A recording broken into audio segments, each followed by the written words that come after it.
So yesterday we were discussing 2024 paper. We were discussing this question number 7, right? We have solved the first part of question number 7, and the second part we have discussed, right?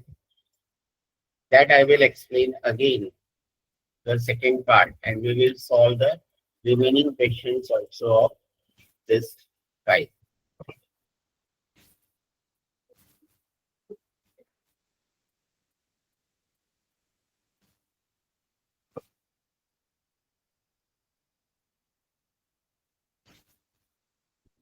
So we were discussing this question with SEM 2024 question number 7, in which the two equations of demand and supply was given, right? And they have asked you ki if government imposes a tax of 10 per unit, you have to show with the diagram the tax incidence on consumer and producer.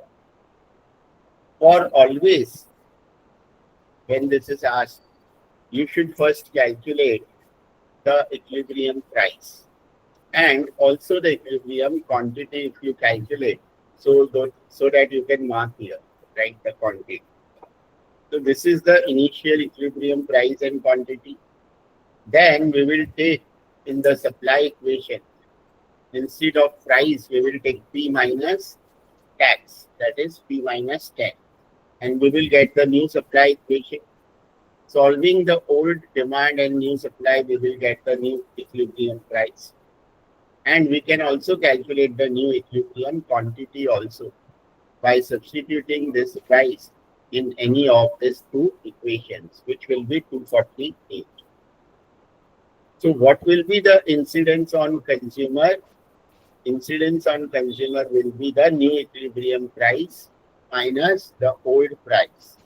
So 6 rupees is the incidence on the consumer or burden on the consumer.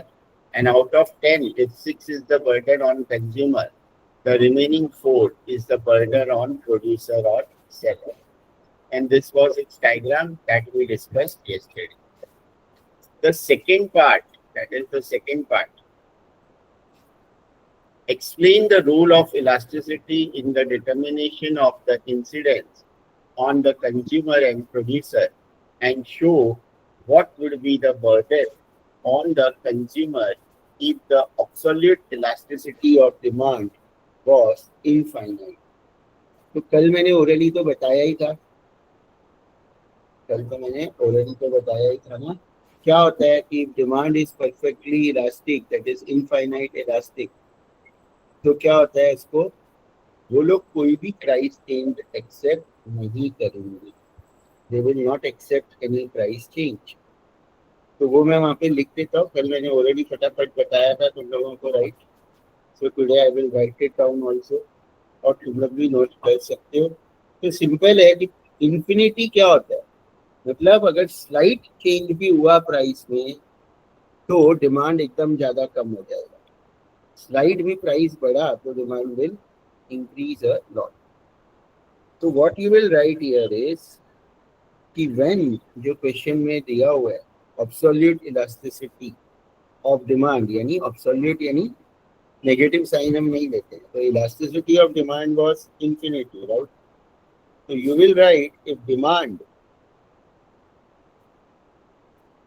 if elasticity of demand, ये हम लोग question से ही लिख रहे हैं, was infinity. Infinity का मतलब क्या होता है, परफेक्टली इलास्टिक डिमांड, वो मैं यहाँ लिख देता हूँ, परफेक्टली इलास्टिक डिमांड. तो if elasticity of demand was infinity, consumers क्या होते हैं,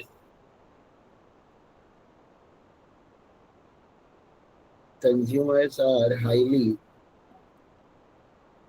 sensitive, right, to price change. यानी थोड़ा भी प्राइस चेंज होगा तो उसका डिमांड पे बहुत ज्यादा इफेक्ट होगा. थोड़ा भी प्राइस चेंज हुआ तो डिमांड पे ज्यादा इफेक्ट होगा, राइट?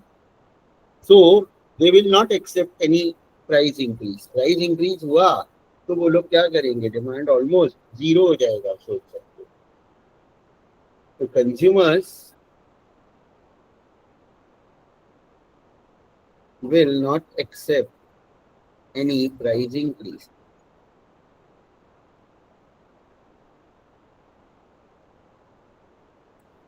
So जब भी ऐसा होगा, कल ही मैंने बताया कि पूरा टैक्स बर्डन किस पे होगा, पूरा टैक्स बर्डन किस पे होगा, the entire tax burden will fall on Producer. yes.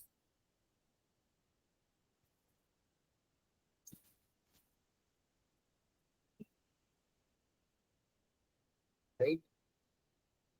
So entire tax burden on the producer. तो प्रोड्यूसर्स को यहाँ पे कितने में वो लोग बेच रहे थे पहले? पहले वो लोग 120 में बेच रहे थे, राइट? अब प्राइस इंक्रीज तो कंज्यूमर एक्सेप्ट ही नहीं करेगा, यानी ये प्राइस नहीं होगा 126, 120 ही में ही बेचना पड़ेगा प्रोड्यूसर को। तो इन दिस केस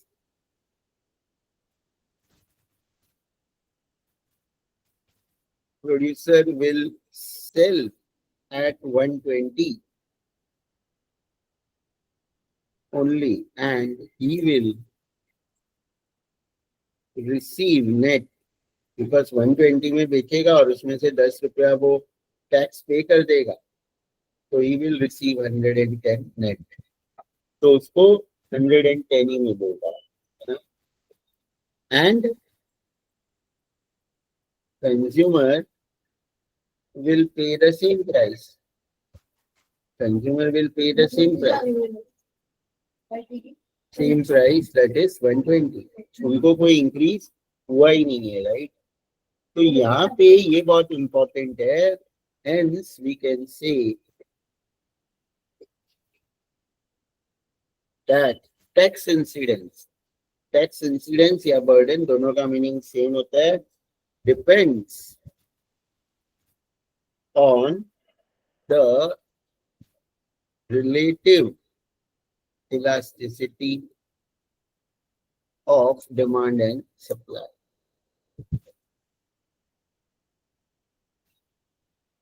अब वो भी तुम लोग लिख सकते हो कि कौन, ये तो हो गया कि इनफाइनाइट है, अगर elasticity of demand is infinite तो पूरा बर्डन प्रोड्यूसर पे, और अगर इलास्टिसिटी ऑफ सप्लाई इनफाइनाइट होता तो पूरा बर्डन कंज्यूमर पे आता, राइट? ये तो हमारा हो गया। बट अगर इलास्टिसिटी नहीं है पूरा तो क्या, कल मैंने बताया था, वो कॉन्सेप्ट को भी याद रखना है। मतलब अगर इलास्टिसिटी ऑफ डिमांड और इलास्टिसिटी ऑफ सप्लाई में कोई भी तुम्हारा इनइलास्टिक ज्यादा है तो वो ज्यादा बर्डन बेयर करेगा। कौन ज्यादा बर्डन बेयर करेगा? The consumer. नहीं, मैंने क्या बोला, देखो यहाँ पे लिख देता हूं, if ED elasticity of demand is greater than elasticity of supply, then Burden on producer will be more. bear more burden, right?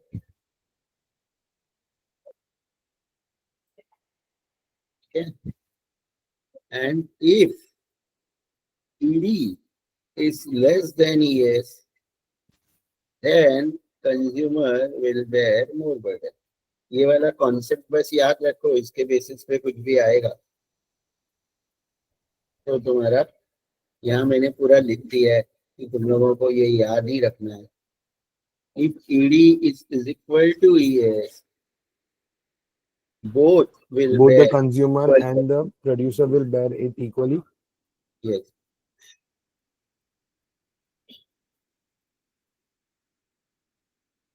Equal burden of tax, burden of what? Incidence और burden मतलब से बस इतना लिखोगे काफी है।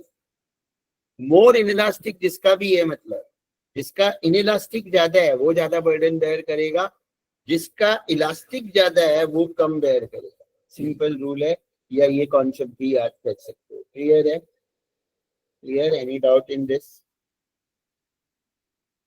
ठीक है, अब हम लोग और भी क्वेश्चन डिस्कस करते हैं इसके। ये केस स्टडी तो हम करेंगे, 7 तो हमने किया, 6 वाला है ये। ऐसे तो हमने ऑलरेडी देखो 22 का भी डिस्कस किया था, 23 का भी डिस्कस किया था, सेम क्वेश्चन ऐसा ही था, राइट? जिसमें मैंने बोला और ये भी तुम लोगों को आने ही वाला है, तो ये करना है सॉल्व कि तुम लोग प्रैक्टिस करोगे कि करूँ? सॉल्व करना है सर तो हम लोग सॉल्व करते हैं, कैन यू बट जस्ट ऐसे नहीं कि आधा घंटे में एक सॉल्व करते हो, फटाफट लाइव में सॉल्व करोगे तो प्रॉब्लम है, ठीक सर है ये ना? एंड तक रख दीजिए ना, करूंगा तो या तुम लोग फिर भी करो, बट फटाफट करना है, फॉर्मेट ज्यादा लाइंस वाइंस बनाने में टाइम वेस्ट नहीं करना है, ठीक है? क्योंकि हमें और भी सम्स और बहुत कुछ डिस्कस करना है। मैं भी इसको चलो सॉल्व कर देता हूँ, अगर फिर मैं बैठे रह के तो क्या करूंगा, बट तुम लोग भी इसको ट्राई करो, तुम लोगों को आता है ये, राइट? मैं स्लो स्लो करूंगा, तुम लोग थोड़ा फास्ट फास्ट करो ताकि तुम लोग को याद रहे, ठीक है? ये है हमारा question. Sir yes, today are we gonna do this thing, case study also? yeah, today if time is left today or then tomorrow is also economics, then the last 3 days we will be doing that FM. uh, FM. Sir, I thought today we'll do case study, that's why. हाँ, maybe we might do, अगर अभी हो गया तो, ज्यादा तो बचा नहीं है, छोटे छोटे सम्स और बचे हैं, तो we will Okay. Discuss. And case study का एक separate lecture in which I have discussed 2-3 case studies na, that is already been uploaded. One I have already this conducted the lecture on case study, right? But we will discuss again, right? Okay, sir. Okay. So this is the question. Same हमें ऐसे ही बनाने है, right? क्या दिया है? Total product दिया है ना, और हमें एवरेज और मार्जिनल निकालना है। तो जैसे कि ये क्वेश्चन था हमारा,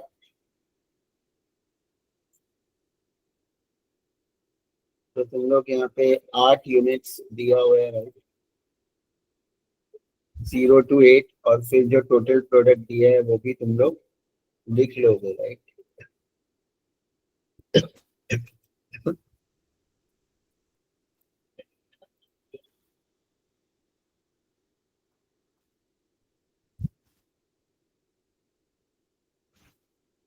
और ये तो चलो तुम लोगों को चाहिए नहीं, ये तो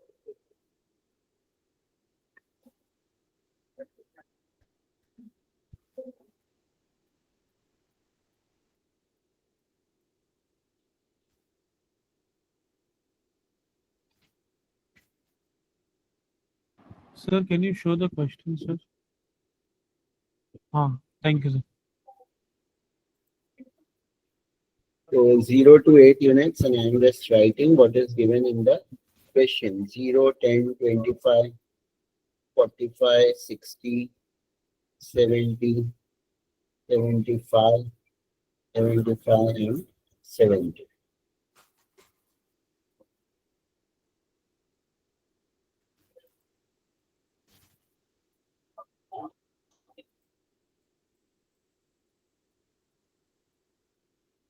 So this is given.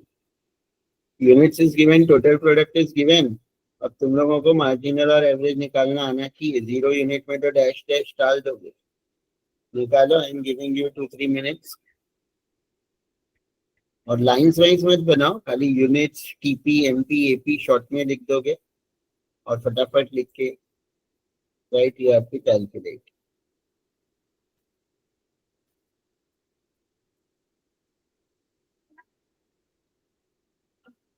और फिर स्टेज 1, स्टेज 2, स्टेज 3 भी आइडेंटिफाई करना है। ये तो पिछले वाले इसका है, ठीक है? नॉट ऑफ दिस, तो ये राइट नहीं है, ये तो हम लोग बाद में देखेंगे।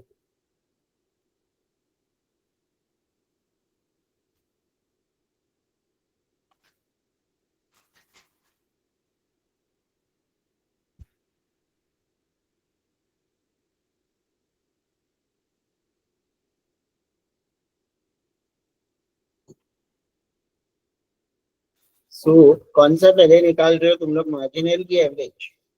सर मार्जिनल तो फर्स्ट का कितना आया, फर्स्ट यूनिट का मार्जिन है So 10. 10, वो तो सेम भी लिख देंगे। सेकेंड यूनिट का निकाला सुरेश तुमने? सर कर रहा हूँ सर। Okay,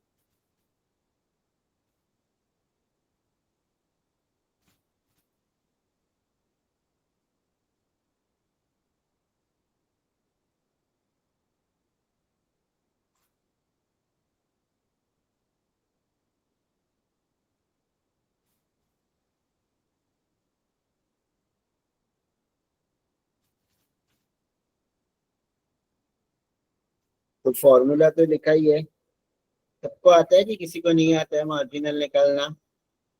everyone knows? यहाँ पे लिखा है ना फॉर्मूला, तो change in total product upon change in units. तो थर्ड सेकंड का कैसे आएगा? 25 minus 10, 15 upon 2 minus 1, that is 1. Then 45 minus 25, which is 20 upon 3 minus 2, which is 1. तो डिनोमिनेटर में तो 1 ही आएगा, तो खाली हम टोटल प्रोडक्ट का डिफरेंस भी लेंगे तो हमारा मार्जिनल प्रोडक्ट आ जाएगा। This is your marginal product. और एवरेज प्रोडक्ट का भी फॉर्मूला लिखा हुआ ही है मैंने, टोटल प्रोडक्ट अपॉन यूनिट्स।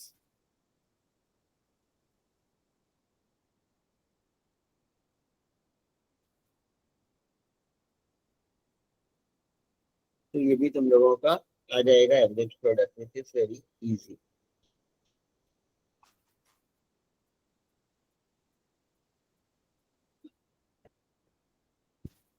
अब स्टेज 1 कहाँ तक आएगा, कोई बता सकता है स्टेज 1 कहाँ तक आएगा? Sir, सर यस, सर 3 तक, थर्ड यूनिट तक। थर्ड यूनिट तक। कोई और आंसर है कि सबका 3 है? एवरीवन इज सेम और नॉट? फोर्थ तक आएगा ना, बिकॉज फोर्थ में भी डिक्रीज नहीं हो रहा है ना एवरेज प्रोडक्ट। sir 4th तक आएगा ना, क्योंकि AP 4 तक 15 है। सर एक में 2 बार आया है, मतलब लाइक फोर्थ में भी 15 ही है, तो वील टेक 3 ओनली ना सर। देखो जहां पे एमपी और एपी इंटरसेक्ट होता है, या जहां पे एपी डिक्रीजिंग है वहां से स्टेज 2 होगा। हाँ वेयर एपी इज डिक्रीजिंग, तो अगर हम 3 तक लेंगे तो 4 तो स्टेज 2 में नहीं ले सकते ना, because it is not decreasing, right? Right sir. So where till here you will take, right? So sir, then stage 3 also, if we write there stage 1, this sorry, till unit 3 also we write stage 1, so is it okay, because it will be 15 only, same only, no? No, that is not, but that will be wrong, na? Acha, okay, fine. Yes, that will be wrong. You have to write till here, right? And stage 3 कहाँ तक होगा? Stage 2, stage 2 कहाँ तक देखना है? Where So the 7 units. yes till 7, जहाँ पे MP negative है वहां से स्टेज 3, इसके पहले तक स्टेज 2, ये तुम्हारा स्टेज, राइट? ये जो तुम लोग, मैंने तीनों मतलब कल का लेक्चर, परसों का लेक्चर, आज का लेक्चर, तीनों पेपर में ये सम आया है, ये तुम लोग को भी आएगा ही, तो ये तो तुम लोग 3 सम भी सॉल्व करके जाओगे तो इनफ है। Identify the 3 stages of production of the company and justify which stage is the optimum one. Which stage is the optimum one? Sir, stage 2 is the optimum one. Yes, stage 2 is the optimum one. Diagram भी बनाने नहीं बोला इन लोगों, और कहाँ तक वो करेगा, कहाँ तक वो करेगा प्रोडक्शन? यहाँ तक 6 तक। मार्जिनल प्रोडक्ट 0 है, वहां पे भी वो प्रोडक्शन नहीं करेगा। तो अगर Sir, ऐसे भी पूछते हैं कि producer will produce till which level of units of labour, So producer will produce till 6th unit of labor employed. Yes. Sir, can you like optimum one as in what, sir? Like, can you explain that, sir? Because when the stage 2 में है ना optimum, stage 1 में तो वो और करेगा. The producer will produce more because marginal product is positive in stage 2 also na. So the producer will keep producing till the MP is positive, right? Okay. तो मतलब प्रोड्यूसर के लिए बेस्ट क्या है, स्टेज 1 है कि स्टेज 2 है कि स्टेज 3 है? स्टेज 3 तो नेगेटिव एमपी है तो कोई भी प्रोड्यूसर जाएगा ही नहीं, Right. राइट. स्टेज 2 में क्योंकि एमपी पॉजिटिव है, जब तक प्रोड्यूसर जाएगा, एमपी 0 हो जाएगा तो नहीं जाएगा, right. So, sir, till the time it is positive, the consumer will go. Yes. But sir, then it can be stage 1 also, no? Why 2, sir? Till it is positive. अच्छा, till it is positive. Okay. Okay. ऐसे तो हम बोलेंगे 1 unit पे हाँ, रुक जाओ, हाँ, 2 sir. यूनिट पे रुक जाओ, सारे ही पॉजिटिव है ना, हाँ, हाँ. राइट. Right, sir. या और डायग्राम इसका ऑलरेडी बता दिया है, राइट. तो आज इसमें तो डायग्राम नहीं बोला है लास्ट ईयर, बट पिछले 2 साल बोला था तुम लोग को डायग्राम के साथ आ सकता है, और डायग्राम बना दोगे तो भी अच्छा ही है, राइट. और ये तो तुम लोगों को अच्छे से आ जाएगा 2 लेक्चर में ऑलरेडी, कहाँ से, और तुम्हारी बुक में भी ओपन बुक है तो कोई प्रॉब्लम नहीं है, right. So this all is तो फाइन, ये तो तुम लोगों को आ जाएगा, राइट. अब हमारा देखो, जो ये सब क्वेश्चन तो हमने डिस्कस किए थे, एक क्वेश्चन जो हमने आज तक डिस्कस ही नहीं किया है कोई भी पेपर में, और इनफैक्ट शायद से ये टॉपिक तो डिस्कस किया है बट इस पे ऐसा न्यूमेरिकल कोई भी पेपर में 24 के पहले नहीं है. यहाँ पे क्या है, let's consider a simple economy that can produce only two goods A and B. The table below shows different combination of the two goods. Draw a PPF using the data and explain its shape. PPF draw करने बोला, production possibility curve, और ये table को complete भी करना है, ये table को कंप्लीट भी करना है, राइट.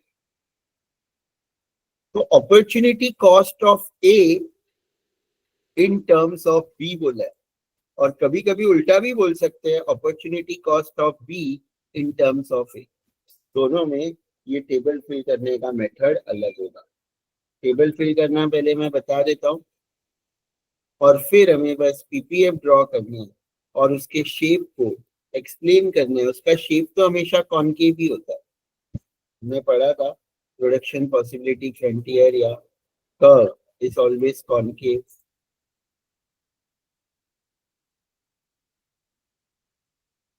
तो वी विल सॉल्व दिस. तुम लोग ये टेबल तो बना सकते हो फटाफट, मैं भी यहाँ पे बना लेता हूँ. कॉम्बिनेशन तो दिया ही है, 1 2 3 4 5.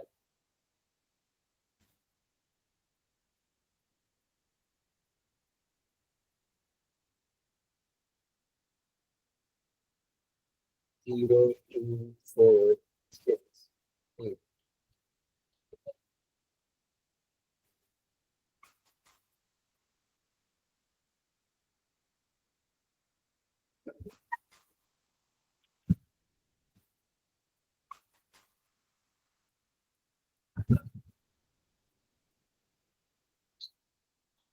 Opportunity cost of A in terms of B.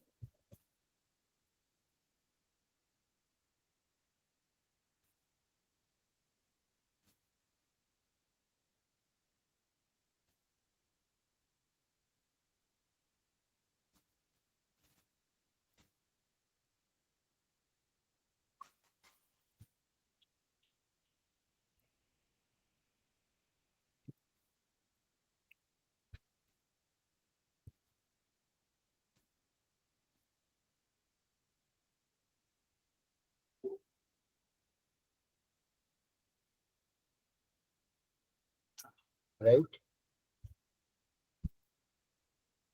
अब देखो इसका मतलब क्या होता है opportunity cost of A in terms of B का, कि एक यूनिट ए अगर हम इंक्रीज करते हैं तो कितना बी डिक्रीज करना पड़ेगा?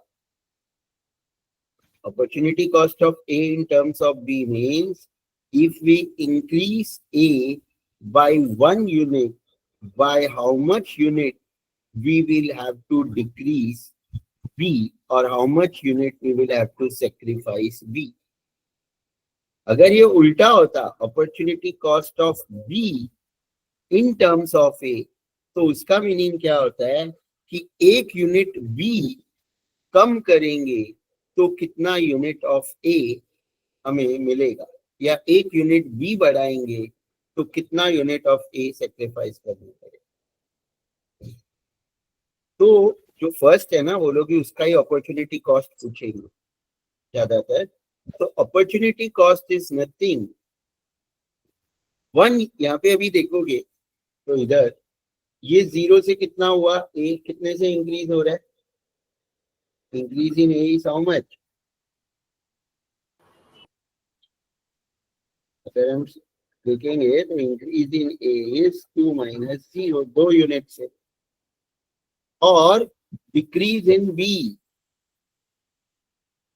कितना है? 8 यूनिट्स। 9, that is 1। तो सिंपल है, अगर तुम्हें अपॉर्चुनिटी कॉस्ट ऑफ ए निकालना है तो मैं यहाँ पे फॉर्मूला लिख देता हूँ।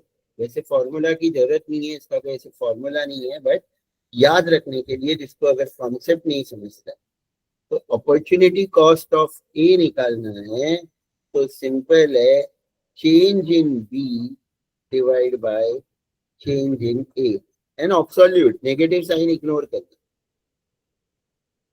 वैसे ही अगर तुम्हें अपॉर्चुनिटी कॉस्ट ऑफ बी पूछेंगे बाय चांस, तो उल्टा हो जाएगा फॉर्मूला, दैट्स इट बस। तो अब तुम लोग निकाल सकते हो। ये ए का पूछा है, उसका फॉर्मूला तो मैंने लिख दिया, तो कैन यू टेल कि कितना आएगा opportunity cost of A? 1 minute देता हो, तुम लोग सारे निकाल सकते हो। 5 1 2 3 4 5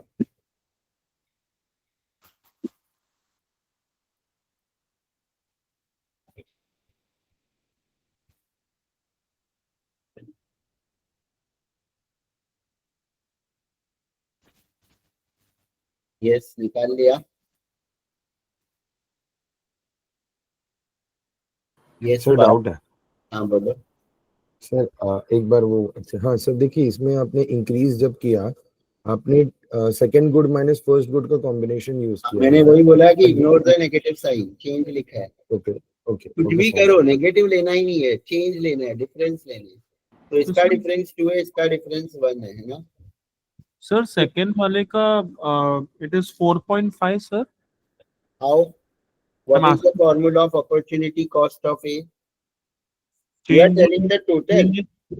हाँ, टोटल नहीं, एक एक यूनिट का निकालना है। देखो हाँ तो सर एक एक यूनिट का ही बोल रहा हूँ मैं। इसका तो आएगा ही नहीं कुछ, क्योंकि इसमें तो चेंज निकाल नहीं सकते। सेकंड यूनिट का सर 0.5 4.5 कैसे आया 4.5? What is the change in B? Change in B is 1। अच्छा सर ओके 0.5 आएगा। What is the yes, and what is the change in A? 2। तो 1 अपॉन 2 कितना होता है? 0.5। 1 थर्ड का 1 एंड अब इसमें 7 और 9 का डिफरेंस, तो change in 2 by B 2 is 2 and change in A is 2, तो 2 डिवाइड बाय 2 1। इसमें 7 और 4 का डिफरेंस, तो change in B is 3/2 and 2, so it is 1.5. Similarly here 4/2, so that is 2. Clear हुआ अभी सबको? ये क्लियर हुआ?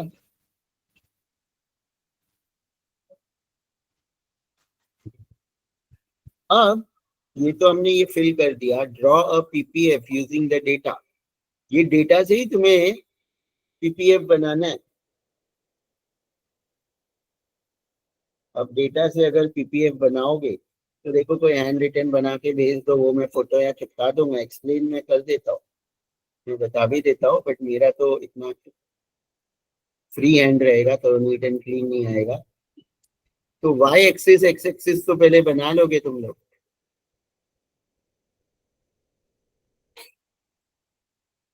Right? Y axis and X axis, so this is your y axis,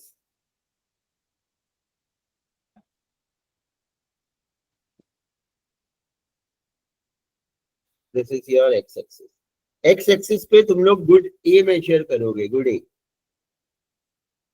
जिसका हम अपॉर्चुनिटी कॉस्ट निकालते हैं वो x एक्सिस पे मेजर करना है गुड ए, और good B we will measure on y axis. तो y एक्सिस पे गुड बी लिखोगे, गुड ए लिखोगे x एक्सिस पे, ठीक है? इतना कोई बना रहे हैं ना? सब लोग ट्राई करो और भेज भी दो एक दो दिन, तो किसी का भी एक मैं एक्सेल फाइल में पेस्ट कर दूंगा, ठीक है? Good A you will write on the x axis, good B on the y axis. Good A के मैक्सिमम यूनिट्स है 8 और गुड बी का 10, तो सपोज हमें बनाना है 10 तक, गुड ए का तो 8 ही है मैक्सिमम, तो तुम्हें अगर 8 सेंटीमीटर की जगह है, अब ये जरा सेंटीमीटर या ऐसे अंदाज से इक्वल लेना, एग्जैक्ट नहीं भी तो, मतलब 1 सेंटीमीटर पे तुम लोग अगर 8 सेंटीमीटर का लाइन है तो 1 2 3 4 5 6 7 8, और अगर तुम फ्री हैंड बना रहे हो तो फिर डिस्टेंस जो लोगे वो इक्वल लो, 2 4 6 8 भी ले सकते हो अगर एक्स एक्सिस तुमने छोटा बनाया है। एक्स एक्सिस पे 1 से लेके 8 तक अगर उतनी बड़ी जगह है तो, और वाई एक्सिस पे 10 तक चाहिए, तो 2 4 6 8 10, या 10 सेंटीमीटर का लाइन है तो 1 centimetre also you can take, right? Clear? तो ये तो marking X axis Y axis पे करना है। सेक्शन सी में आया था तो तुमने भेजा नहीं पेपर, तो सी वालों का इको का पेपर तो मुझे नहीं मिला, तो हम डिस्कस कर लेते, भेजा होगा तो, आई डोंट रिमेम्बर किसी ने भेजा था क्या, बट ठीक है, ये वाला समझ गए। X axis Y axis, X axis पे good A 1 to 8, Y axis पे 1 से 10। अब ये पॉइंट्स ही प्लॉट करने हैं, 0 और 10, फर्स्ट पॉइंट है 0 और 10, राइट? तो अगर ये तुम्हारा डायग्राम है, 10 तुमने यहाँ मार्क किया है, तो जो फर्स्ट पॉइंट आएगा ना, फर्स्ट पॉइंट वो कहाँ पे आएगा? यहाँ पे y 10 है और ये तो 0 है ना, 0 इधर रहेगा और ये 10, राइट? 10 सबसे ऊपर रहेगा। फिर सेकेंड पॉइंट प्लॉट करना है, second point is 2 and 9, suppose 2 इधर है और 9 इधर है, तो ये 2 यहाँ से देखना है, 2 और 9, तो सपोज यहाँ पे होगा, तो वो पॉइंट मार्क करना है, समझ गए ना? वैसे ही देन 2 और 9 के बाद 4 और 7, तो एक्स एक्सिस पे 4 और 7, सपोज 4 and 7। मैं तो रैंडम मार्क कर रहा हूँ, तुम लोग को पॉइंट्स मार्क करके करोगे। Sir, 6 and 4, yes. sir, the on the the curve this thing. Sir, if we start from above 2, then 1.5, then 1, 0.5, like that if we do. But why you want to do that? उतना बड़ा diagram बनेगा ना। नहीं, मतलब एक ही curve के अंदर ही, पर ऊपर जो सबसे हाईएस्ट रहेगा वो 2 रहेगा पॉइंट, फिर 1.5, फिर 1, फिर 0.5। वो नहीं चाहिए हमें, इसको नहीं प्लॉट करना है, we are plotting this point is, अच्छा, I said कि we are marking good A on x-axis and good B on y-axis. We are marking this point. We are not marking the opportunity cost or combination. okay. I thought sir opportunity नहीं, cost. मैंने बोला ना good A x-axis पे, good B y-axis पे, x-axis पे मैंने बोला 8 तक लो, 2 4 6 8 लो या 1 से 8, और इस पे 10 तक लो, और ये पॉइंट्स मार्क करोगे। वैसे ही लास्ट पॉइंट मार्क करोगे 8 and 0, तो वो यहाँ पे आएगा 0। सर अगर कोई डायग्राम देख सकता है तो कोई फिर बना रहा है क्या? I don't know, anyone is making? कोई बना रहा है? Sir, और एनीवन ने on WhatsApp. भेजा है तुमने पास? हाँ जी सर, मैंने भेज तो दिया मैं है। देख लेता हूँ, और फिर इसको ज्वाइन करके ऐसा कर्व बनेगा, इसको कॉनकेव शेप बोलते हैं। मेरा तो ऐसे मतलब बताया है जस्ट समझने के लिए, ठीक है? ये वाला मैं नहीं करूंगा, पार्ट वाला मैं चेक कर ले। So that is this is PPF, तो पीपीएफ का डायग्राम भी आ गया तो कोई हार्ड तो है नहीं कि कैसे बनाना है, राइट?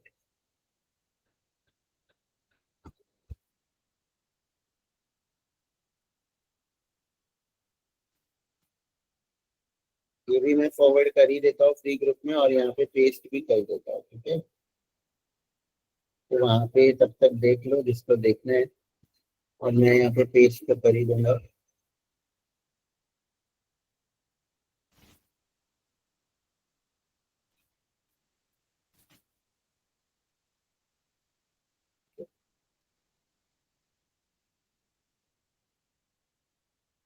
तो मैंने ग्रुप में तो देखो भेजा ही है, राइट?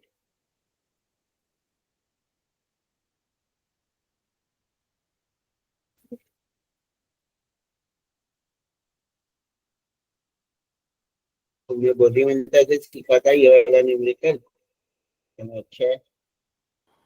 हाँ जी सर, वो बोधी भैया से सीखा। बुद्धिमत्ता तो आता ही है, रुफुस को भी आता ही है ना?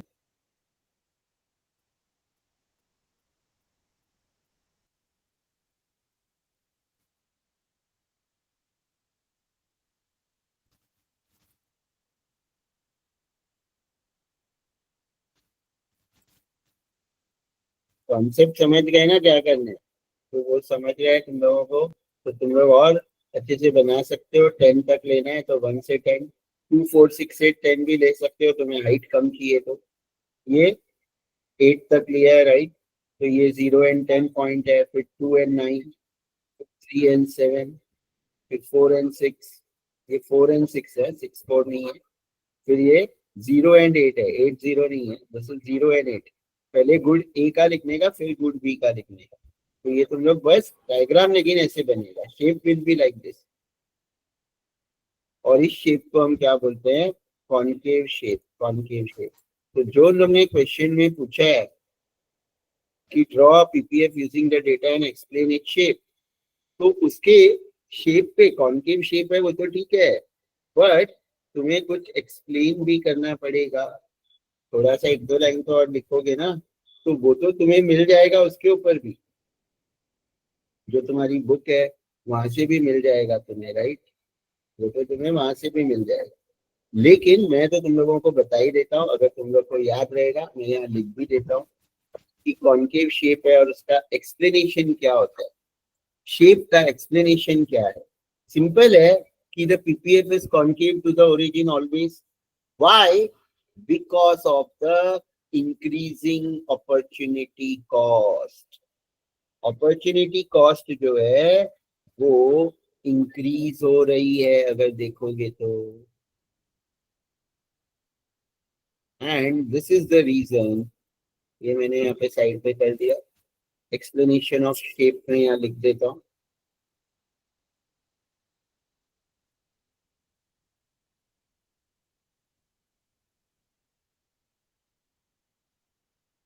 राइट? तो बहुत ही सिंपल है, ये भी पीपीएफ पे भी कुछ आने का चांस है। ये इम्पोर्टेंट टॉपिक है, वैसे तो ये सीसीए में आ गया है, but still you should have the knowledge कि ये टेक्स्ट बुक में कहाँ है और इसका क्या कॉन्सेप्ट है। The PPF is concave to the origin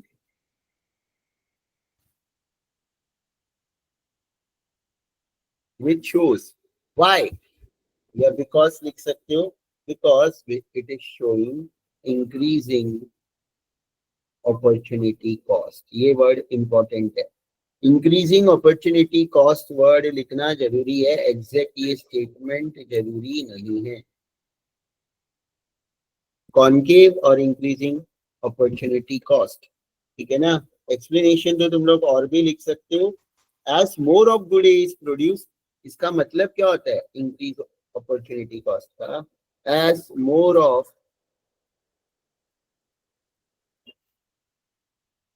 good is produce, more units of good B हमें सेक्रीफाइस करना पड़ेगा। More units of good B हमें क्या करना पड़ेगा? सेक्रीफाइस करना पड़ेगा, right? More units of good B must be sacrificed.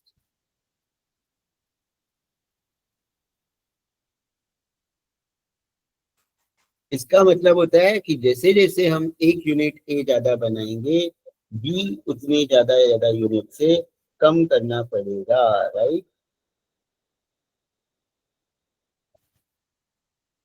और पीपीएफ पे क्या होता है, जैसे जैसे हम राइट से लेफ्ट में जाते हैं, लेफ्ट से राइट में जाते हैं, सॉरी, तो क्या हो जाता है, अपॉर्चुनिटी कॉस्ट हमारा बढ़ता रहता है।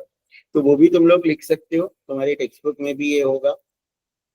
The opportunity cost rises as we move from left to right.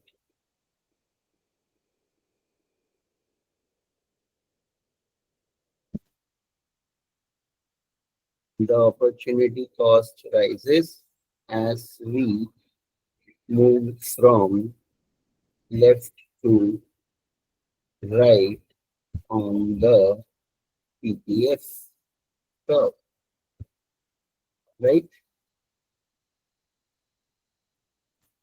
Clear है? ये भी clear है सबको? Any doubt in this?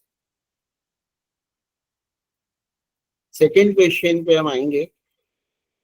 A dairy farm sells 2,000 packets of flavored milk every day at ₹6 per unit. A market survey estimates the own price elasticity of flavored milk is -1.3, मतलब 1.3. The dairy is contemplating a 10% reduction in the price of flavored milk. How will the price reduction affect the revenue of the company? Justify your answer. Justify your answer. तो ये भी बहुत simple है। चलो, किसको आता है ये कॉन्सेप्ट? वैसे मैंने बताया था हमें, लेकिन यहाँ जस्टिफाई भी करना है, मतलब कैलकुलेशन भी शो वो करना पड़ेगा यहाँ पे। वैसे तो मैंने बताया है ना, elastic price elasticity of demand is greater than 1 absolute. Negative sign हमेशा हम इग्नोर करते हैं।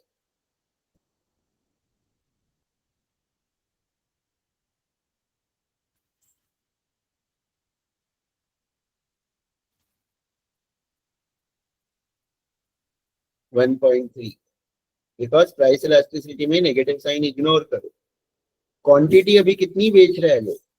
यूडी इज 2000, प्राइस क्या है? 6 है। चलो पहले तो ये बताओ कि how will the price reduction affect the revenue? हाँ वो बताओ, ये तो कल लिखवाया था, सबको पता होना Revenue will चाहिए। increase. Yes, price reduction will increase the revenue as ED is greater than 1. ये तो चलो हो गया, हमने लिख दिया। अब जस्टिफाई करना है तो कैसे करोगे?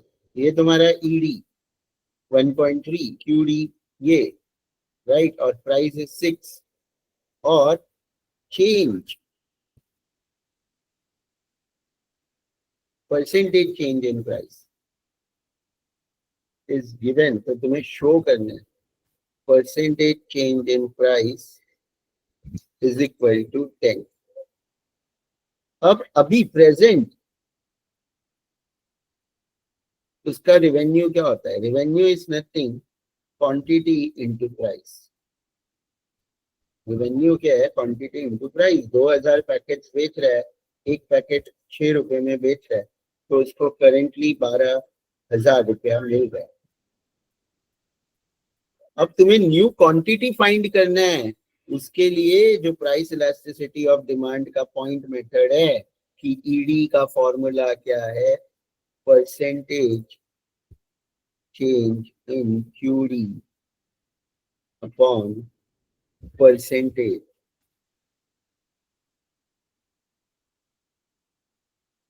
change in price. This is the formula of ED, right? That is price elasticity of demand.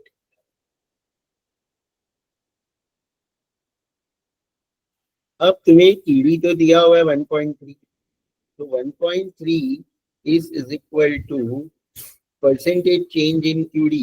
Numerator तो हमें नहीं पता है, तो वो तो ऐसे किस रहने देंगे अपॉन 10.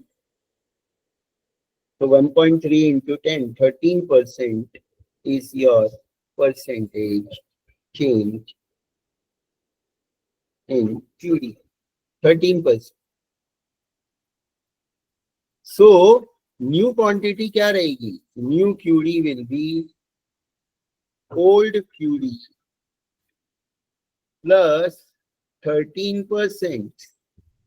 क्योंकि प्राइस रिड्यूस हुआ तो ऐड करेंगे और प्राइस इंक्रीज होगा तो क्वांटिटी में माइनस करना है, राइट? है ना? प्राइस कम कर रहे हैं तो क्वांटिटी क्या होगी? इंक्रीज होगी. तो your 2000 plus 13% of 2000. So that is 2000 plus 260. So therefore 2260 is the new quantity. What will be the new price? New price will be old price minus the percentage, that is 10%. That is given. So 6 rupees minus 10% of 6 rupees. So that is 6 minus 0.60. The new price will be 5.40. So new revenue will be this new quantity 2260 into 5.40.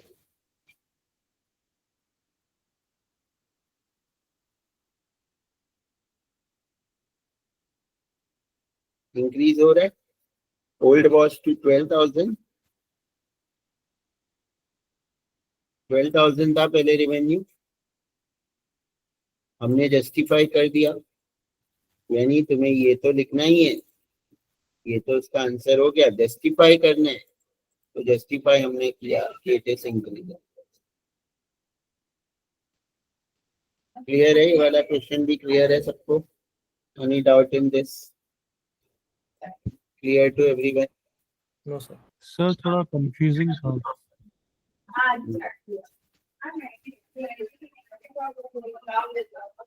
ये तो हमने QD into B निकाला. जरे इसकी इतना revenue है. 2000 बेच रहे, 6 रुपए में एक बेच रहे. प्राइस इलास्टिसिटी दिया है, परसेंटेज चेंज इन प्राइस दिया है. ये वाला फॉर्मूला प्राइस इलास्टिसिटी का पॉइंट मेथड का यूज करके हमने परसेंटेज चेंज इन क्वांटिटी निकाला. मतलब क्वांटिटी इंक्रीज होगा 13% से और प्राइस 10% से कम होगा. 2000 में 13% ऐड करना है और 6 में 10% माइनस करना है. तो तुम्हें न्यू क्वांटिटी और न्यू प्राइस मिल जाएगा. और न्यू क्वांटिटी और न्यू प्राइस मिलने के बाद उन दोनों को मल्टीप्लाई करेंगे तो न्यू रेवेन्यू मिल जाएगा.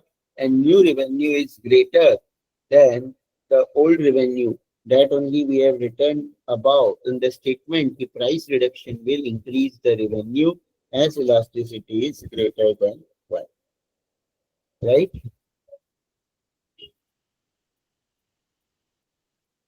Clear enough? Sir, I'll practice this type of something. Okay. एक ही है ऐसा तो क्वेश्चन. ठीक है, बट ऐसे क्वेश्चंस और भी आए थे. अब ये वाला तुम लोग बताओ. Ideal ice cream has the following demand curve. Currently, the price of ice cream is 200. Company is considering an increase in price to 250. Calculate price elasticity of demand and comment on answer. यहाँ पे भी price elasticity calculate करने बोला है और comment भी करने बोला है. तो ये तो नॉर्मल कुछ नहीं बोला है. तो मैंने बोला पॉइंट मेथड से तुम लोग कर सकते हो, राइट? है ना? तो ये कैसे करना है ये भी मैं सॉल्व करके बता देता हूँ. ये सब तो तुम लोग ने देखो सीईसी के लिए पढ़ा होगा, बट बहुत सारे स्टूडेंट्स होंगे जिनको नहीं भी आता होगा अभी, जिन्होंने सीईसी नहीं दिया कोई रीजन से, या जिन्होंने सीईसी के बाद उतना सीरियसली नहीं लिया अभी पढ़ने को. तो सिंपल है कि यहाँ पे देखो, सिंपल है कि प्राइस दिया हुआ है. इसको P1 ले लेता हूँ मैं, जो फर्स्ट प्राइस है, दैट इज 200. न्यू प्राइस को मैं P2 ले लेता हूँ, दैट इज Q4। अब मैं Q भी निकाल लेता हूँ, Q1। तो इक्वेशन है 2000 माइनस 5 इंटू 200। तो 2000 माइनस 1000, तो Q1 आ जाएगा 1000। Q2 भी मैं निकाल दूंगा वैसे ही, 2000 माइनस 5 इंटू 250, तो योर 750 इज Q2। देन मुझे क्या निकालना है, change in P2, change in price. तो change in price is 250 minus 200, that is 50। Change in Q, 750 minus 1000 minus 250, right. And the formula जो मैंने पॉइंट मेथड का तुम लोगों को बताया था,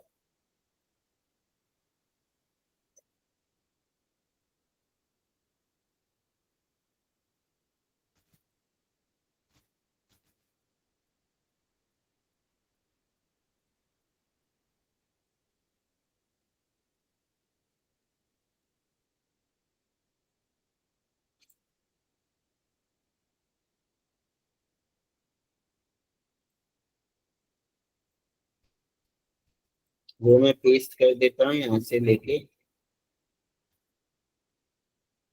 प्राइस वाला किधर है, नीचे होगा, नीचे ये वाला तो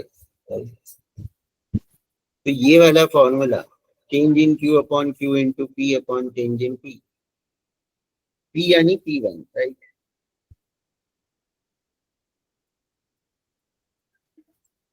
तो जब भी ऐसा होता है तो तुम लोग निकाल सकते हो इस फॉर्मूला से।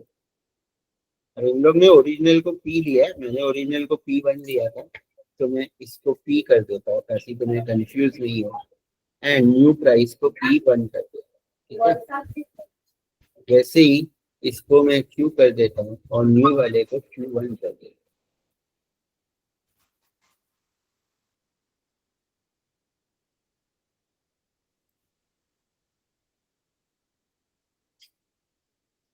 तो अब तुम्हें ये ED is what your change in Q, change in Q is 250। even you write minus, but end में मैंने बोला माइनस साइन इग्नोर करो। Upon Q, Q was how much, 1000, multiply by P, P was 200, divide by change in P which is 50। so minus 250 upon 1000, ये पूरा एक साथ भी कर सकते हो सॉल्व, बट मैं अलग अलग बता रहा हूँ। तो ये आएगा तुम्हारा 3 0 को minus 0.25 into 4, so that is -1। so ED is 1। और कमेंट ऑन द आंसर, ठीक है ना। so therefore elasticity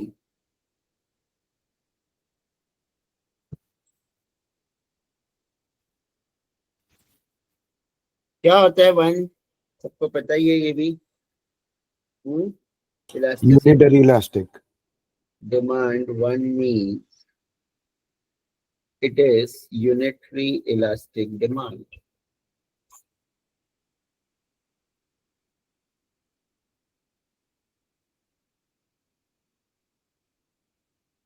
it means percentage change in quantity and price is same or will be same। ठीक है, बस इतना ही करना था इसमें। तो unitary elastic where the percentage change is same. ये 25% से इंक्रीज हुआ 200 में 50, तो 50 डिवाइड बाई 200 इज 0.25, और ये भी 250 डिवाइड बाई 1000 इज 0.25। तो 25% से प्राइस इंक्रीज हुआ तो quantity decrease by 25%, So the proportionate or percentage change in quantity and price is same. So elasticity is 1 and it is known as unitary elastic demand.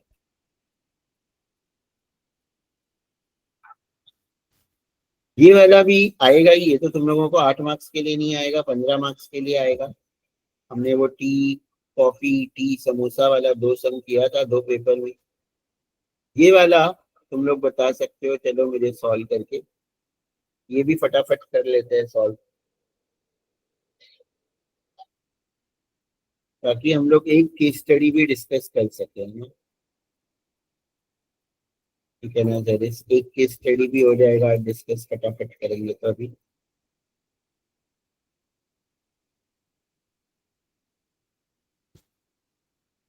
तो इसमें तो MU ही दे दिया है.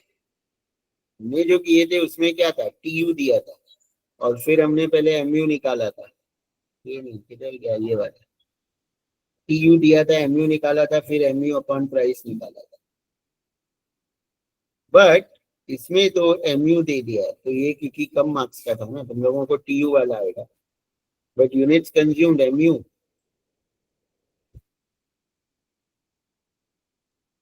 Units दिया है 1 2 3 4 5 और एमयू किसका दिया हुआ है, एप्पल्स और ऑरेंजेस का. तो एमयू मैंने यहाँ पे एमयू ए लिखा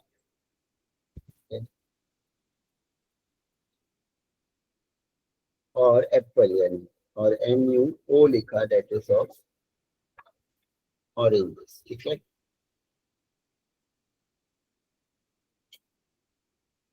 फिर मैं क्या कर रहा हूँ, क्योंकि यहाँ पे तो डायरेक्टली एमयू दे दिया है 40 35 30.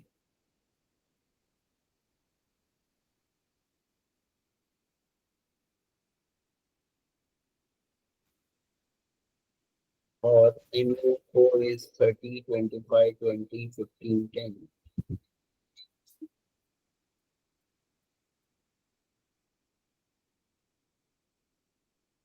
हमें क्या निकालना है, MU A divide by price of ए.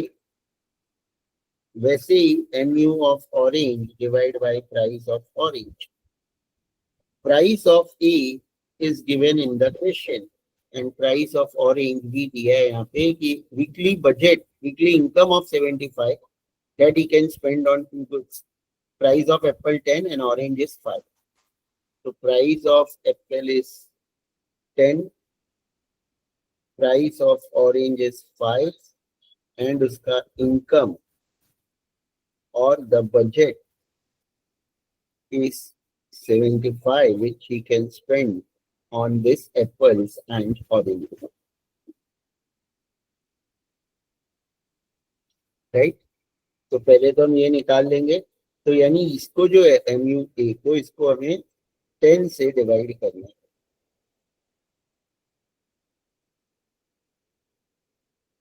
और जो एमयू ओ है ऑरेंजेस, क्योंकि price of oranges is 5, we will divide it by 5. फिर हमें ये देखना है कि कहाँ कहाँ सेम है. क्या बोला है अब यहाँ पे, ये तो हो गया, how many units of apple and orange काम purchase to maximise is total utility given is budget constraint. ये सब बहुत अच्छा है, तो कॉन्सेप्ट भी क्लियर हो जाएगा.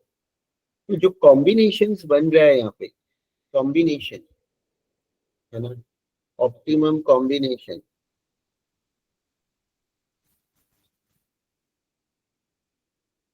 as per law of equimarginal utility.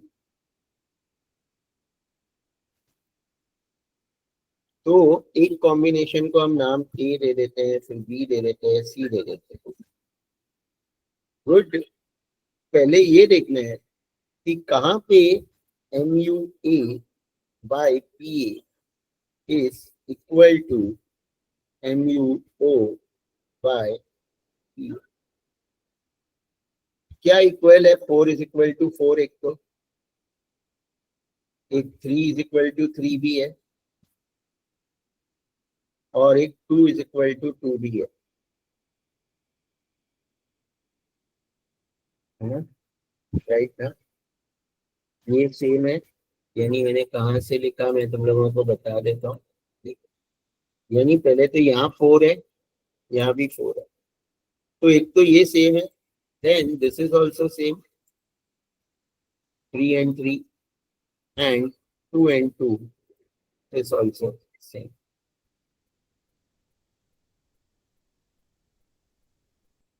तो 4 पे ए का कितना क्वांटिटी है, दिस इज ए का 4, तो यूनिट्स इज 1, तो 4 पे ए कितना है, बी कितना है, वो हम यहाँ पे लिखेंगे, ए इज 1 एंड 4 पे ये ऑरेंज, यानी तो हम सॉरी एप्पल एंड बी नहीं, ओ लिखता हूँ, दैट इज ऑरेंज,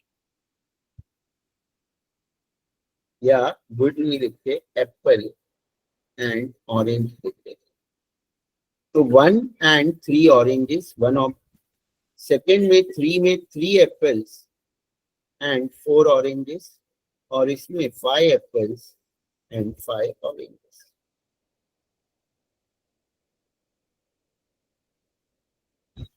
ये क्लियर है, ये कहां से आया, क्लियर है क्वांटिटी। अब तुम्हें लेकिन बजट दिया है 75, तो तुम्हें उसका एक्सपेंडिचर फाइंड करना है कि अगर ये खरीदेगा तो what will be is expenditure. तो 1 एप्पल इज बाइंग, तो 1 एप्पल का प्राइस है 10, तो 1 into 10 प्लस 3 ऑरेंजेस, तो 3 into 5, तो 10 plus 15, right, that is total 25 ही जाएगा, तो वो तो बजट में आ रहा है। Whether second combination is in budget, 3 into 10 plus 4 into 5, तो दैट इज एप्पल बाय करने के लिए 30 रुपीज प्लस 20 रुपीज इसमें जाएगा, तो इसका 50 जा रहा है।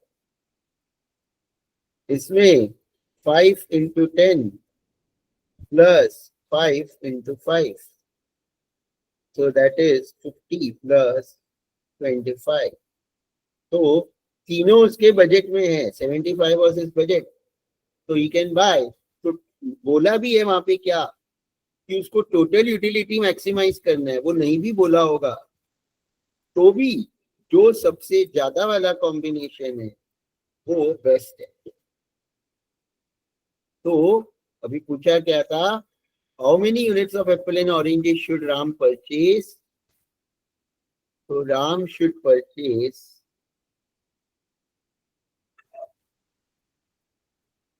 5 units of apples and 5 units of oranges to maximize total utility.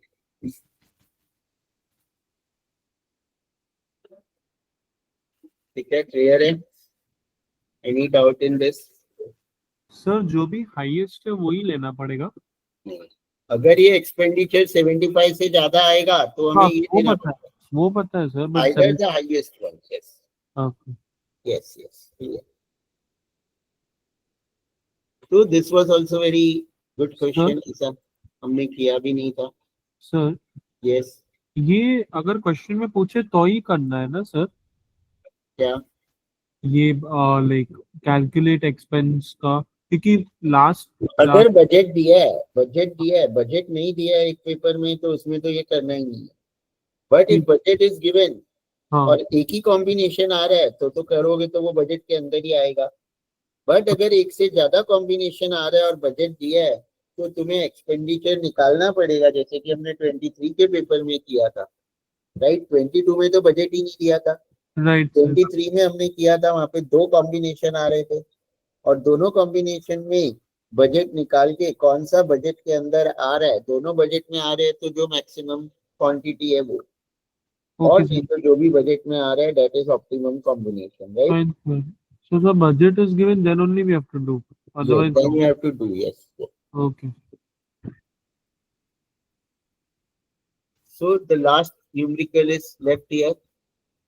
Draw the budget constraint for a consumer who has an income of 1,000 and purchases 2 goods A and B at a price of 20 and 15.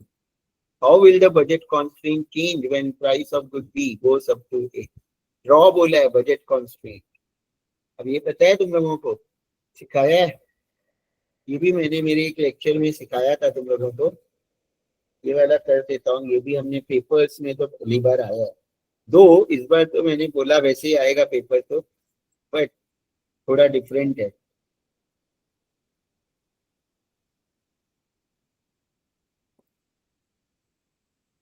देखो यहाँ पे दिया है price of A is 20,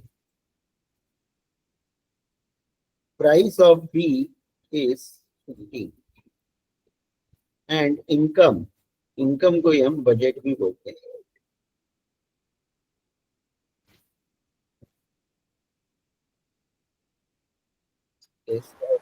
sir थोड़ा zoom in कर सकते हो please?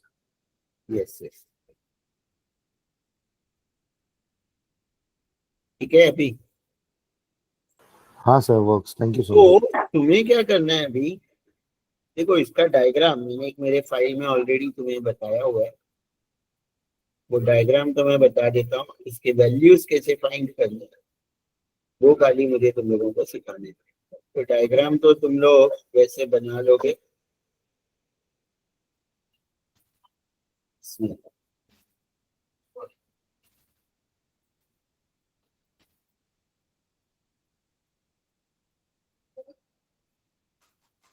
ये वाला,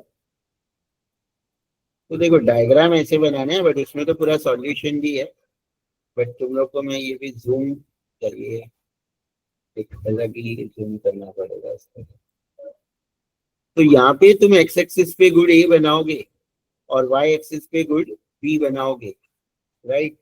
और ये लाइन एक स्ट्रेट बट ड्रॉ करना है, यही तुम्हारा बजट लाइन है या बजट कॉन्स्ट्रेंट है. बट तुम्हें ये कैसे निकालोगे, ये वाला,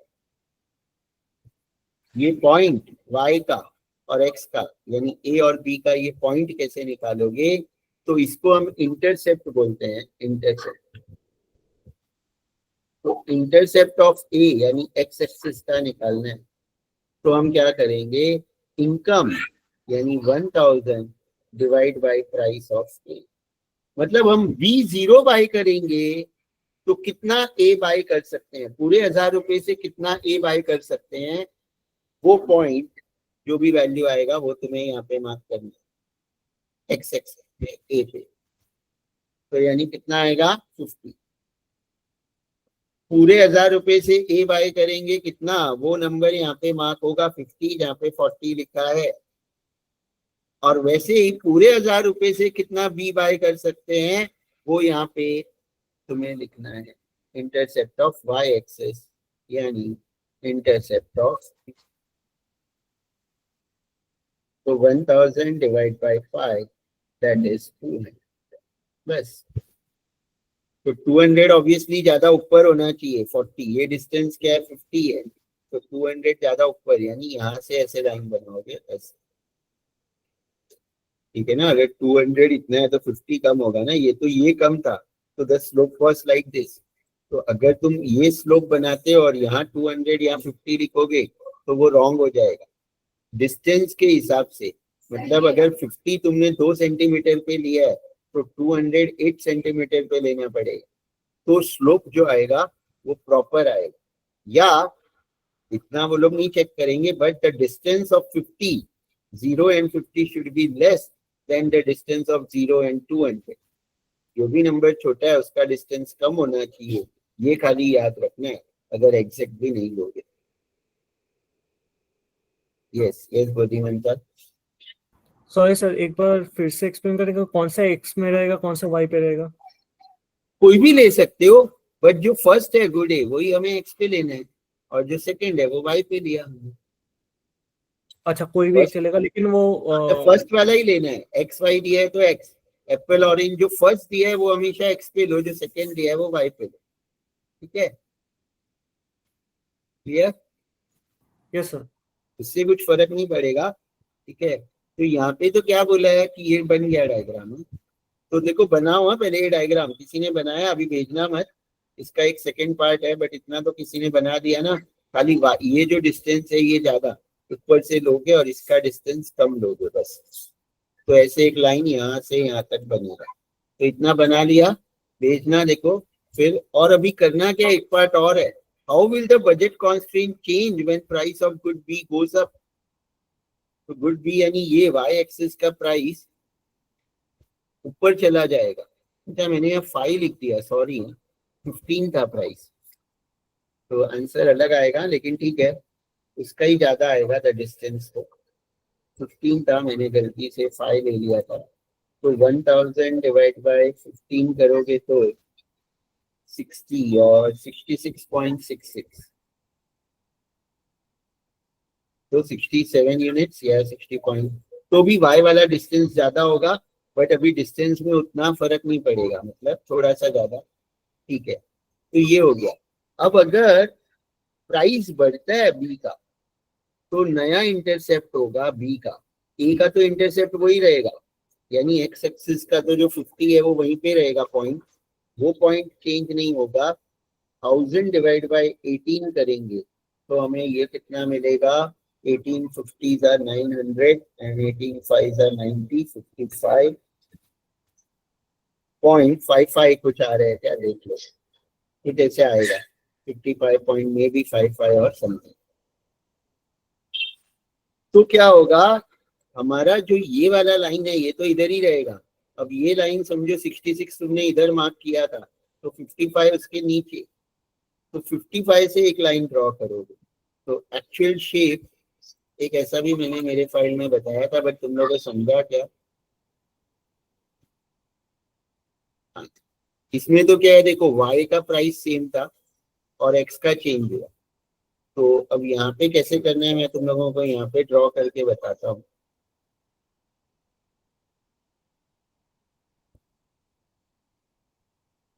तो यहाँ क्या करना है, देखो ये तुम्हारा x एक्सिस y एक्सिस हो गया, ये डिस्टेंस मैंने ज्यादा दिया और ये कम दिया।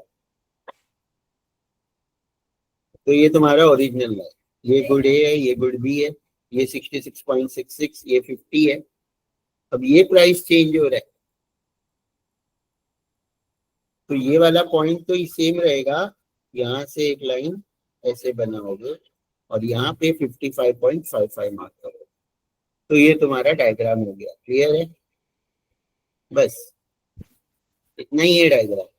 पॉइंट पॉइंट समझ गए ना, बस मैंने बोला गुड ए गुड बी, ये 66.66, ये 55.55, ये 50, that's it, this is your budget line. ये बजट कॉन्स्टेंट लाइन है, the old one the new one.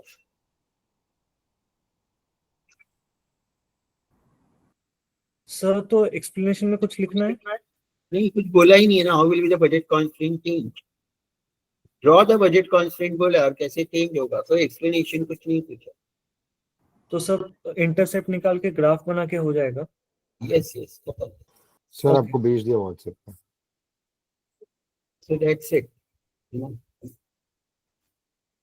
नहीं तुमने तो रॉन्ग भेजा, कि तुमने क्या किया, रॉन्ग है ये, ऐसे नहीं बनाना। सर ऐसे आपने बना, बोला था ना गुड ए या बी कहीं भी लिख सकते हो, तो मैंने गुड ए नीचे नहीं लिखा, वो गुड बी। ठीक है, गुड ए तुमने इधर, अच्छा गुड ए इधर लिखा है, बट लिखा ऐसा उल्टा है, बट लिया उल्टा है।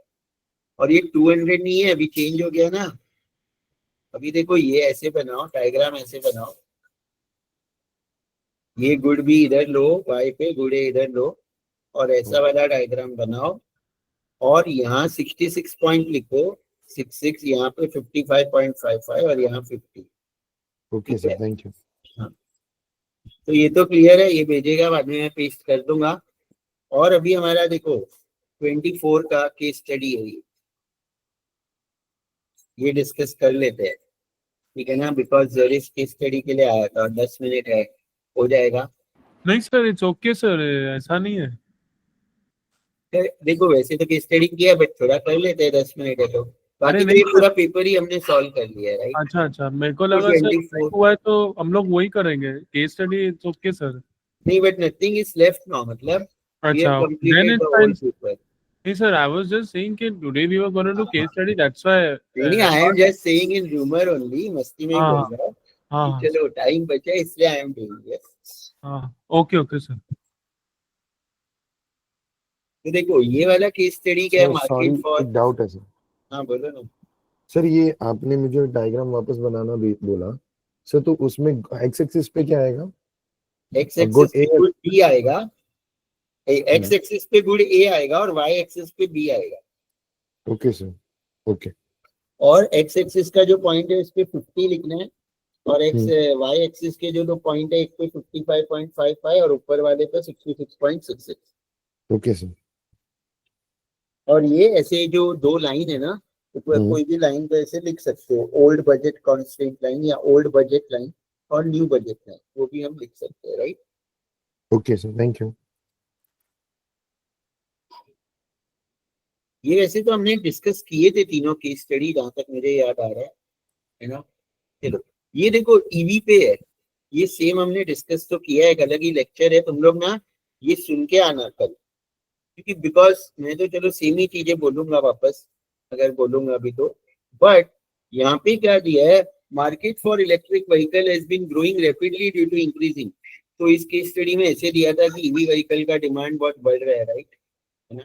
और ग्रीन कार्बन एक रिवॉल्यूशन है ट्रांसपोर्ट इंडस्ट्री में, और ग्रीन जो कार्बन फुटप्रिंट्स है, यानी जो पॉल्यूशन है उसको कम करना है, तो इलेक्ट्रिसिटी एंड ट्रांसपोर्ट मेन है जहाँ पे हम ये सब एमिशंस कम कर सकते हैं, right.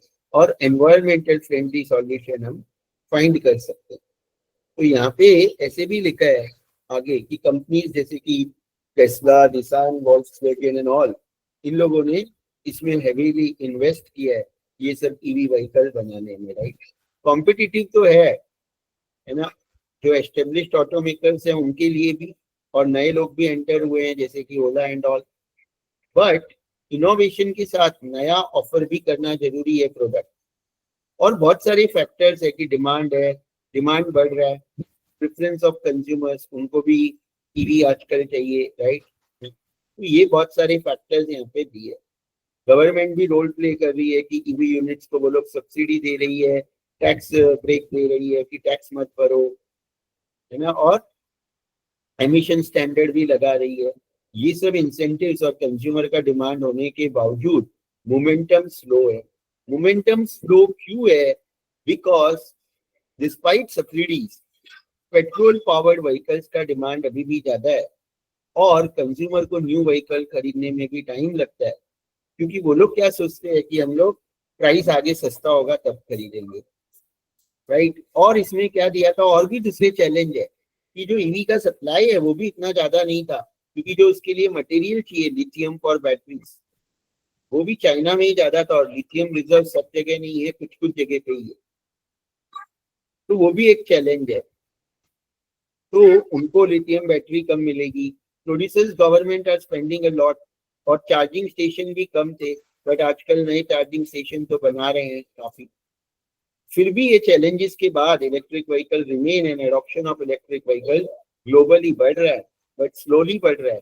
Continuous advancement in battery technology and ये वो सब कुछ दे दिया है, राइट। अब इस केस स्टडी पे तुम्हें ये क्वेश्चन यहाँ पे पूछे गए, इस केस स्टडी पे तुम्हें ये क्वेश्चन पूछा है। फर्स्ट क्या है, how do consumer preferences for environmental friendly transportation impact the demand curve for electric vehicles compared to traditional petrol powered vehicles? क्या होगा, कंज्यूमर जो एनवायरमेंटल फ्रेंडली है वो लोग क्या करेंगे, कौन सा व्हीकल डिमांड करेंगे? सब पेट्रोल से ईवी पे शिफ्ट हो गए। हाँ, तो यहाँ पे क्या बोला है, impact the demand curve for electric vehicle. तो डिमांड कर्व पे क्या इम्पैक्ट होगा, राइट में शिफ्ट होगा कि लेफ्ट में? राइट में होगा, because the demand for EV vehicles will increase because of environmental friendly preference of consumer, and therefore the demand curve will shift to the right, and the demand curve of petrol vehicle will shift to the left. Petrol vehicle का left में shift होगा और EV का right में, but in लोग ने EV का ही पूछा है ये बात में, तो हमें राइट में शिफ्ट करना है, राइट। डायग्राम इसका कोई बना के भेज देना, अभी तो मेरे पास है नहीं, बट मैंने बताया मतलब नॉर्मल बनाओ एक्स और डी, और फिर डी को राइट में खाली शिफ्ट करो। Sir, Yes. Sir, is it necessary to draw the diagram when it is not asked? Not asked, but case study में बना दोगे ना, क्योंकि जनरली ना पेपर के ऊपर लिखा रहता है कि ड्रॉ डायग्राम वेरेवर सुटेबल, ऐसे ना कहीं तो पिछली बार लिखा था क्या, उन्होंने लिखा है, बट एक बार पेपर में ऐसे उन लोगों को बोला था, यहाँ पे लिखा था कि draw the diagram wherever necessary. इसमें नहीं पूछा है, बट जनरली वो लोग केस स्टडी में पूछते हैं। यहाँ तो Okay. खाली इम्पैक्ट बोला है, तो फिर एक लाइन में आंसर हो जाएगा 5 मार्क्स का। तो Right. बता दोगे तो बेटर है, टाइम है तो, ठीक है ना। Okay. पूछा तो नहीं है यहाँ पे। फिर क्या है, given the price of the petrol powered vehicle is lower than EV, how would reduction in consumer subsidies for EV impact demand for electric vehicle and petrol powered vehicle, दोनों का पूछा है। सब्सिडी ईवी पे कम करेंगे तो EV का price increase होगा, और ईवी का प्राइस इंक्रीज होने से demand for EV would fall and demand for petrol vehicle would rise.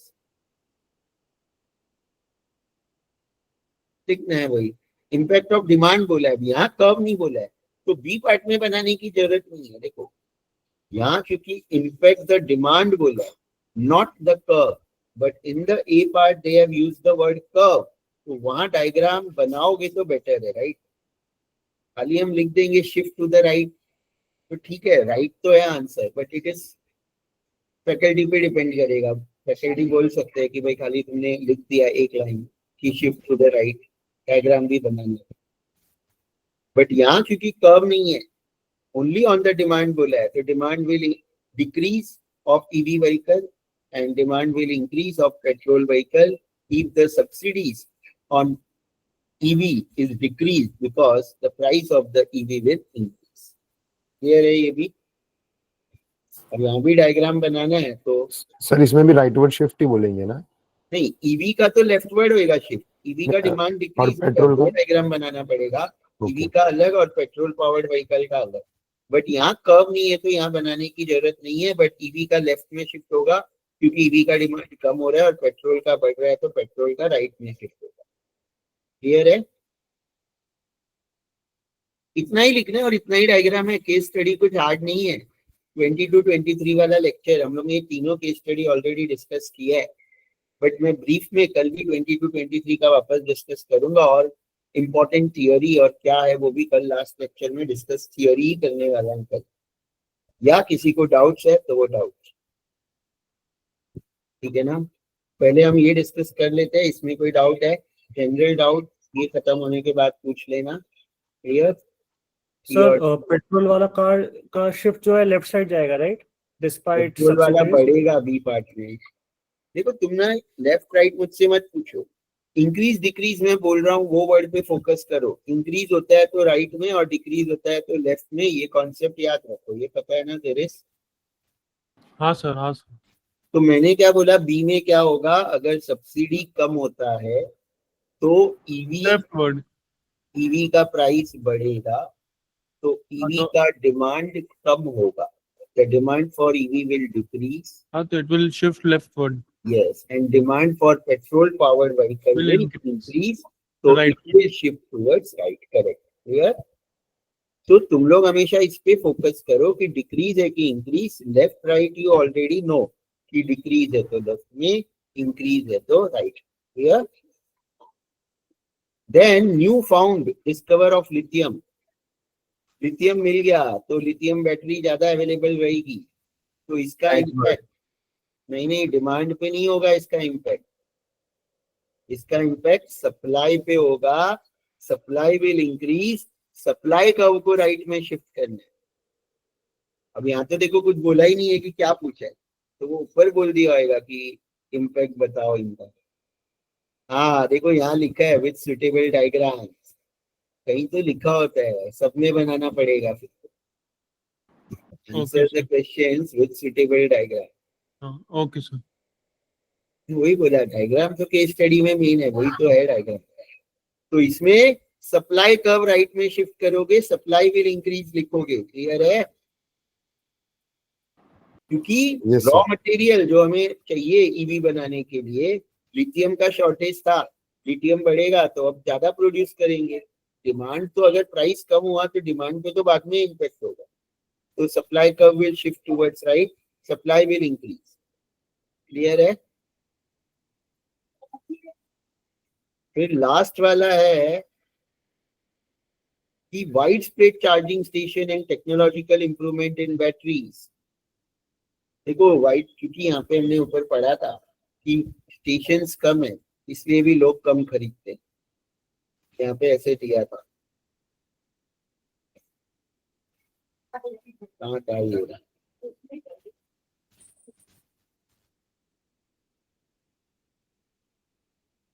Delay करते हैं।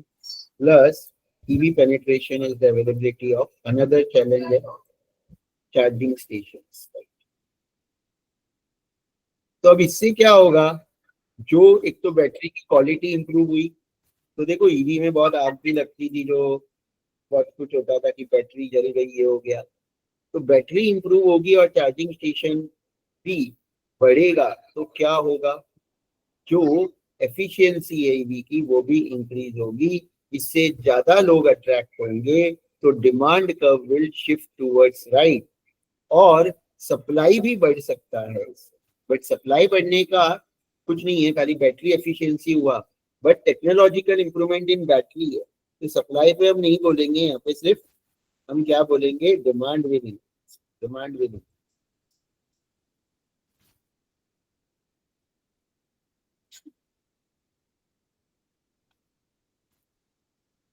ठीक है ना? क्लियर है?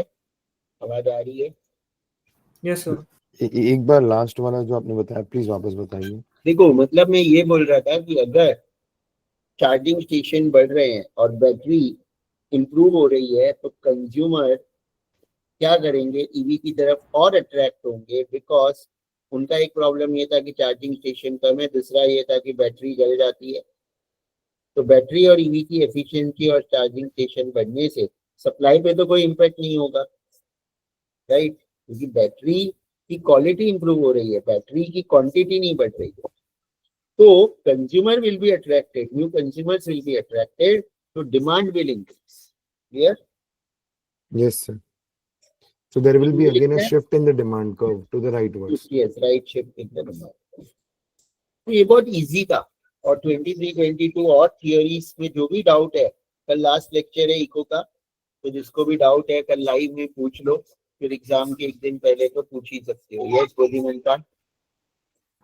सॉरी सर, वो सेकंड